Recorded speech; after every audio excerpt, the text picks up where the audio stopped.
Puspusan pa rin ang paghahanda ng iba't ibang LGU at ahensya para sa hagupit ng Bagyong Marce. Kasama na po diyan ang Department of Public Works and Highways or DPWH na inatasang mag-antabay sakaling kailangan ng clearing operations. At kaugnay po niyan, makakausap natin ngayong umaga sa linya ng ating telepono si DPWH Chief Manuel Bonoan. Magandang umaga po sa inyo, Secretary. Magandang umaga po sa ating lahat. Maganda po sa ating mga bye-bye. Opo. Kamusta na po yung ating paghahanda dito nga po sa inaasahang hagupit na Bagyong Marce? Meron na po bang order ang ating Pangulo sa ahensya po natin tungkol po sa mga clearing operations? Opo, nireiterate lang ng ating Presidente yung paghahanda natin para dito sa Typhoon Marce na naman. Even before that, nakahanda naman po ng DPWH, yung mga quick response teams natin. Nakantabay po sila kung ano man ang dapat gawin, lalo na sa pag-clearing operations natin sa mga lifelines, lalo na mga roads, national roads, sa mga lalo na yung mga nangangailangan ng pagdala ng mga emergency response teams natin. Secretary Bonoan na lang. Secretary Bonoan, this is Dimples Romana po. Good morning, sir.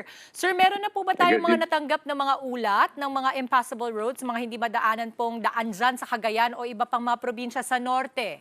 Mga reports po ng mga nasirang tulay. Sa kaninang 6 o'clock, Dimples, meron akong natanggap, dalawa dito sa Cordillera. Yung 200 na nag-uugnay ng Apayao and Ilocos Norte.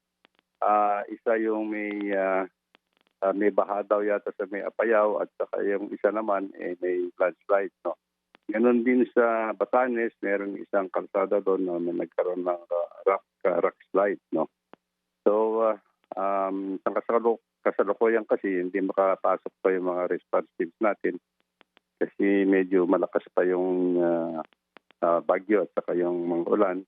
But anytime na humupa, baka ako babayang hapon o bukas ng umaga, papasok na yung mga response team namin para mag-clear out po ito mga closed road sections dito sa mga naiulat namin na nasarahan for the time being. Secretary, gandang umaga po. Maraming salamat sa oras ninyo. Andre Felix po to. Ano na po yung mga naging hakbang po ng DPWH, sir, sa pagsasaayos po sa mga napuruhang infrastruktura?